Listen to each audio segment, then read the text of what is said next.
Setelah menyelesaikan pertandingan 1 lawan 1, Rasulullah SAW keluar dari tempatnya untuk mengatur barisan prajuritnya sambil memberikan peringatan tentang cara melepaskan anak panah ke arah musuh dan lain sebagainya. Diriwayatkan bahwa Nabi SAW ketika sedang mengatur barisan memberikan pukulan dengan tongkat kepada sahabat beliau yang bernama Sawad bin Khaziyah. Karena pada saat Nabi sedang mengatur, ia sedang ngobrol dengan temannya sambil meninggalkan barisan yang sedang diatur. Diriwayatkan juga bahwa sebelum terjadinya pertempuran, Nabi SAW bersabda sambil memberi isyarat dengan tangannya, "Disitulah letak bangkai Abu Jahal, disitulah Fulan mati, disitulah Fulan mati," dan seterusnya. Yang dimaksud dengan si Fulan adalah kalangan jagoan Quraisy yang akan binasa dalam peperangan, seperti Utbah, Syaibah, dan sebagainya.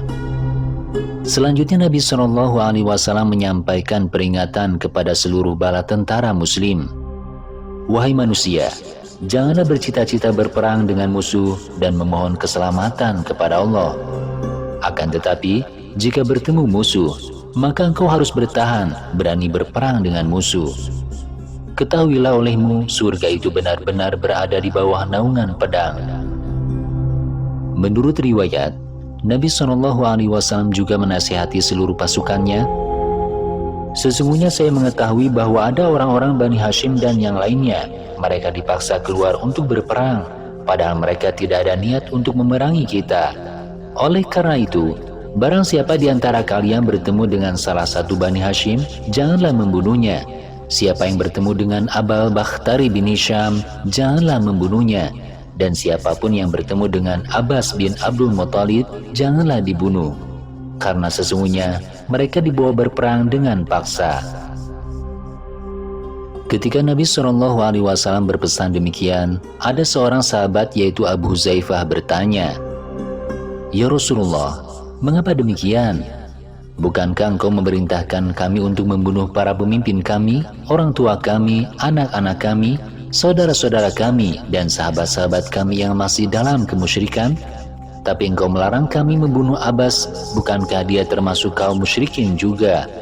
Demi Allah, jika saya bertemu dengannya, saya pasti akan menebasnya dengan pedang ini."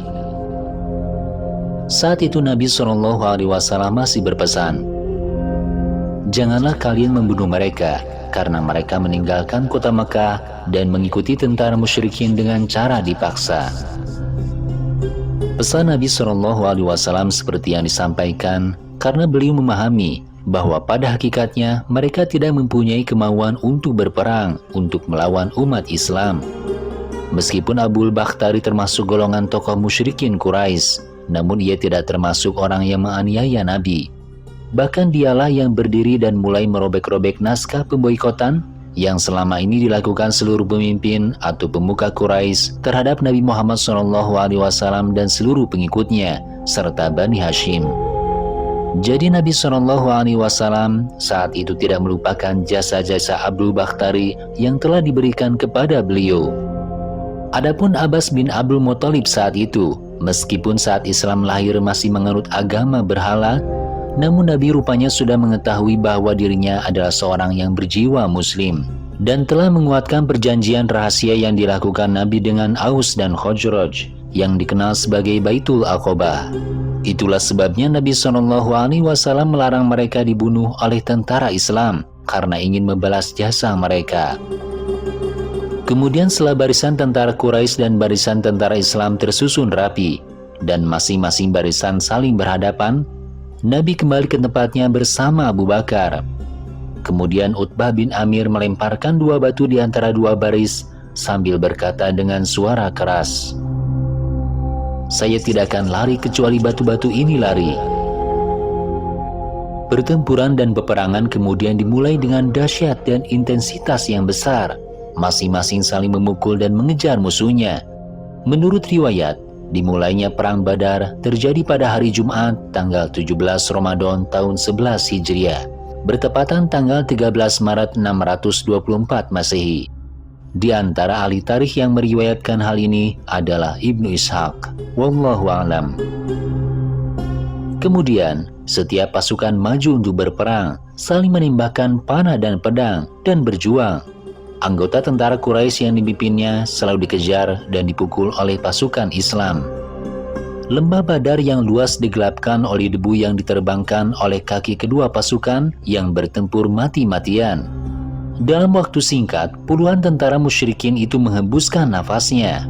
Ruhnya melayang meninggalkan tubuhnya yang tergeletak di tanah, bermandikan darah, terlempar oleh tombak dan kelewang tentara Islam tersebut. Slogan tentara Islam saat itu adalah pernyataan, Ahad, Ahad, Ahad. Artinya, Allah Maha Esa, Allah Maha Esa, Allah Maha Esa. Dari jauh, dari perkemahan, Nabi SAW selalu mengamati dan mengawasi gerak-gerik para prajurit muslim yang sedang berperang dan menyerang para prajurit musyrikin. Beliau dikawal oleh Abu Bakar radhiyallahu anhu dan Sa'ad bin Mu'az radhiyallahu anhu dengan pedang terhunus. Keduanya berdiri tegak di depan pintu Arasy, tenda Nabi. Saat itu, beliau tak henti-hentinya memanjatkan doa. Ya Allah, sempurnakan bagiku segala yang telah Engkau janjikan kepadaku. Ya Allah, berikan kepadaku apa yang telah Engkau janjikan kepadaku. Ya Allah, jika Engkau menghancurkan pasukan tentara Islam itu, niscaya Engkau tidak akan disembah di muka bumi ini. Itulah doa Nabi SAW kepada Allah pada saat itu, yang berarti jika Allah mengalahkan tentara Islam pada hari itu, niscaya Allah tidak akan disembah oleh umat manusia di muka bumi ini. Seketika itu juga, tanpa alasan apapun, Nabi terjatuh tiba-tiba seperti orang pingsan. Seperti orang yang ketakutan, badannya gemetar dan kedinginan. Namun tidak beberapa menit kemudian, beliau langsung bangkit dan berkata kepada Abu Bakar radhiyallahu anhu, "Berbahagialah Abu Bakar, pertolongan Allah telah datang kepadamu," yaitu malaikat Jibril yang sedang memegang kendali kuda yang dituntunnya melewati debu-debu yang berhamburan. Diriwayatkan bahwa saat itu Abu Jahal selaku panglima perang pasukan musyrikin Quraisy berdoa kepada Tuhan, "Ya Tuhan, siapakah orang yang lebih mencintaimu dan lebih ridho kepadamu? Maka tolonglah kami ya Tuhan. Kamilah yang terutama membela kebenaran, maka tolonglah kami. Ya Tuhan, agama kami sudah lama dan Muhammad baru. Ya Tuhan, tolonglah olehmu, manakah di antara kedua agama itu yang terbaik?" Begitulah kelakuan Abu Jahal. Dia merasa semakin cinta dan semakin rela kepada Allah, dan dia merasakan pada kebenaran. Maka ia berani sekali menyampaikan permohonan kepada Allah. Ia menganggap agamanya, agama penyembah berhala adalah yang benar, dan agama yang dibawa Nabi SAW ia pandang sebagai agama baru. Ia tidak mengerti bahwa doanya ibarat senjata untuk menikam tuannya.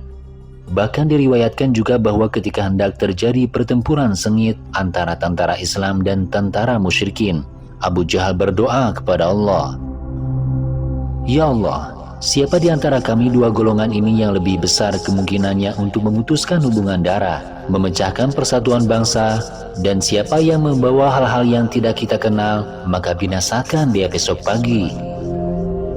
Abu Jahal berdoa seperti itu dengan tujuan meminta kemenangan bagi dirinya dan seluruh prajuritnya. Dan yang dikehendaki dari kata-kata yang terkandung dalam doanya adalah Nabi SAW. Karena Nabi SAW sejak menyampaikan risalahnya kepada kaum musyrikin Quraisy di Mekah, ia dipandang dan dituduh sebagai orang yang memutus tali silaturahmi, memecah belah persatuan dan kesatuan bangsa Quraisy, membawa agama baru yang tidak mereka kenal, dan sebagainya.